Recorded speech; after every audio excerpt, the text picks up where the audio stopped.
About the time that Elon Musk publicly attacked Donald Trump in his One Big Beautiful Bill, Trump press secretary Karoline Leavitt was hosting her latest disastrous White House press briefing, in which she was confronted by reporters on a number of issues, including Trump's failure to deliver on his trade deal promises. And she also had a meltdown at the Washington Post. But before we unpack all that, if you end up liking this video and you want to support the channel, please be sure to hit the like, subscribe, and alert bells before you go.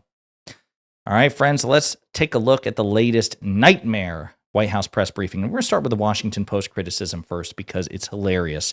Karoline Leavitt has a total meltdown because she feels that the Washington Post is being too unfair to Donald Trump by not anointing him God Emperor and giving him single-handed credit for everything that's going well in the universe. Very first briefing, several months ago, I said I would hold anyone accountable in this room. The Washington Post actually had this headline: "The mysterious drop in fentanyl seizures on the U.S.-Mexico border." How is this mysterious? There is no mystery about why there is a decrease in fentanyl coming into the United States.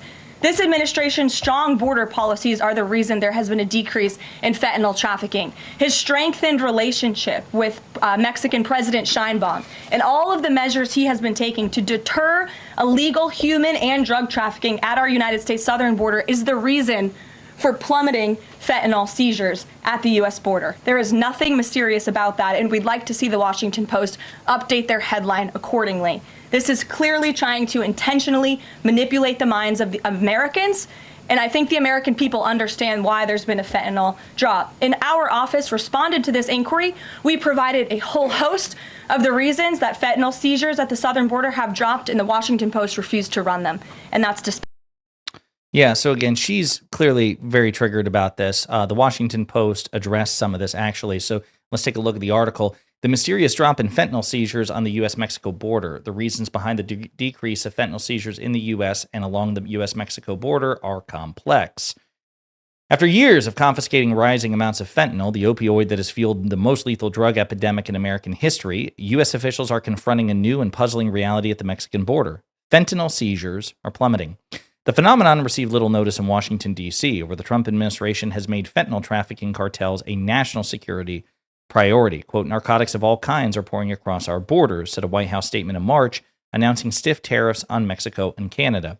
New data suggests a more complex story. The U.S. government's average monthly seizures of fentanyl at the Mexican border have dropped by more than half, from 1,700 pounds in 2024 to 746 pounds this year, according to a Customs and Border Protection data. The White House says the drop is, quote, "thanks to President Trump's policies empowering law enforcement officials to dismantle drug trafficking networks." Yet, the decline started before Trump took office in January. While officials only managed to detect part of the fentanyl crossing at the border, the figure serves as a proxy for supply. So, again, they do address this. Like, hey, listen, the White House responded. They, said it's all because of Donald Trump, and yet this decline started before Trump was in office to enact the policies that they say are single-handedly the cause of the declining fentanyl seizures. So all of this was actually addressed in the article. We'll just read just a little bit more and get back to the White House press briefing. The contraction represents something of a mystery, say anti-drug agents and researchers. Are Mexican cartels producing less fentanyl, or have they simply found new ways to sneak it across the border? Fentanyl is still cheap and widely available in the United States, according to analysts and drug enforcement agents. Yet overdose deaths plunged nearly 27% last year compared with 2023, according to estimates published by the Centers for Disease Control and Prevention. Last year, President Biden was in office, not Donald Trump. The biggest cause of such deaths are illegal synthetic opioids, especially fentanyl. Okay, so again, this article actually addresses precisely what Karoline Leavitt's talking about. She's just triggered by the fact that they're not bowing themselves before Donald Trump, to the extent that the Washington Post won't do that. We're seeing signs that they may indeed do that still, but that's just, she's triggered by that. So getting back to the White House press briefing, Karoline Leavitt is also pressed on a number of issues, including Trump's trade deals. Reuters was reporting that there is a letter that is meant to be sent to other countries, which would give these countries a deadline of Wednesday to produce their best offer on the trade matter. Why does the administration feel the need to send this letter? And I have one more follow-up on trade. Sure, I can confirm the merits in the content of the letter. USTR sent this letter to all of our trading partners just to give them a friendly reminder that the deadline is coming up. And they are in talks. Ambassador Greer, Secretary Bessent, Secretary Lutnick are in talks with many of our key trading partners around the globe. As you know, Brian, I know the Wall Street Journal has covered this quite heavily. And they continue to be engaged in those discussions. And this letter was simply to remind these countries that the deadline is approaching and the president expects good deals, and we are on track for that, I will emphasize. So, did you catch that? This is the Wall Street Journal, conservative outlet, asking a pretty damn good question. Why are you all sending a deal? Why are you all sending a letter out reminding people to give you good deals if the good deals are coming in? Why would they need the reminder? If you're being inundated, flooded with amazing deals from other countries because Donald Trump is just so damn good, why are you having to remind other countries to turn in their homework? There seems to be a contradiction, and Karoline Leavitt seems to recognize that too. She's like, oh, shit. Yes, the letter's real. We're just it's a friendly reminder. You know, we expect good deals, but like the good deals are coming in. So like the reminder's unnecessary, but we're doing the reminder anyway. Like it's so pathetic and so incoherent. And it might be why we're not actually seeing any compelling evidence of these 90 deals in 90 days as the deadline rapidly approaches. It sure seems like the Trump administration are not getting the response they expected or promised the American people and are desperate to try to get some sort of response that could look as a tangible win. Pretty pathetic. Here's another clip. Texted any deal. So I'd like to ask you from this side of the pond, is there a text for the deal ready to be released, submitted? And if not, when can we expect it? And then I have one more. There's most definitely text with this deal. There is language that this side has seen. You'll have to ask the UK Parliament why they haven't seen it from their own government. I obviously can't answer that. So the closest thing that there's been to a deal, you may recall, is with United Kingdom, our 11th biggest trading partner. And it wasn't a deal. It was the commitment to have a deal as the deal continues to be negotiated. And the reporter's asking, why has there been no like actual text of the deal? It's a good question. Could be because there is no actual deal at this point in time. Here's another clip. Of our trading partners. We should still expect this flurry of deals in the next 36 days, and the plan is still for those full tariffs to go back into effect on July 9th. The plan is for the announcement of these deals to be made very, very soon, yes. It's always very, very soon. It's so soon, in fact, that they're having to send letters reminding other countries to make the deals. Send us the deals that are coming right now, unprompted, because Donald Trump is so damn good.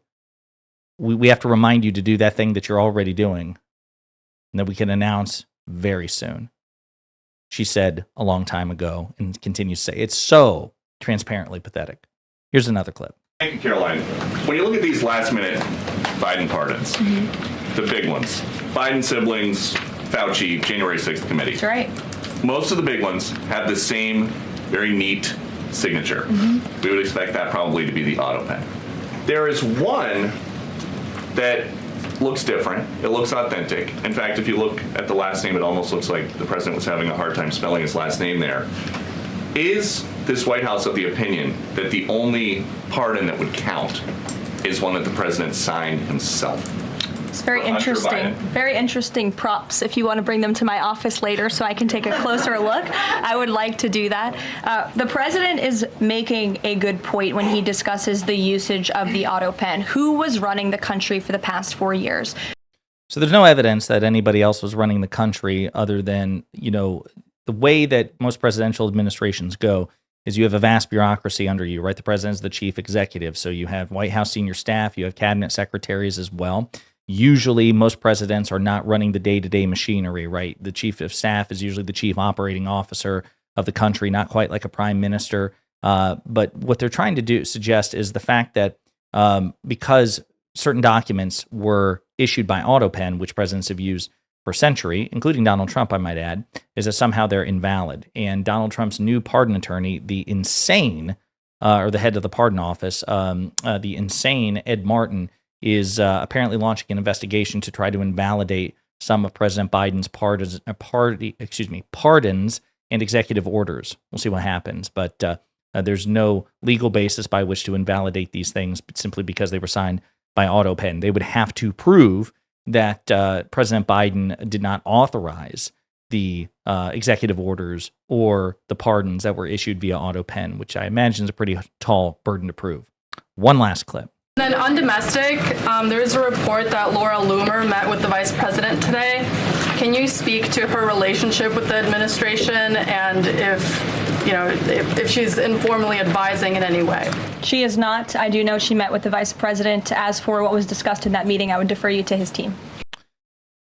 There you go, Laura Loomer, right-wing crackpot, a close associate of Donald Trump, who has met with him repeatedly, who's flown on Trump Force One, which is Trump's private plane, all of these things, is now meeting with the vice president as well. So it sure seems like she's integrating herself and ingratiating herself with the Trump administration. She was responsible for the demotion of Mike Walls, Trump's disastrous, incompetent, disgraced former national security advisor. And so I wouldn't be too surprised if we hear more about her influence in the coming months and years ahead.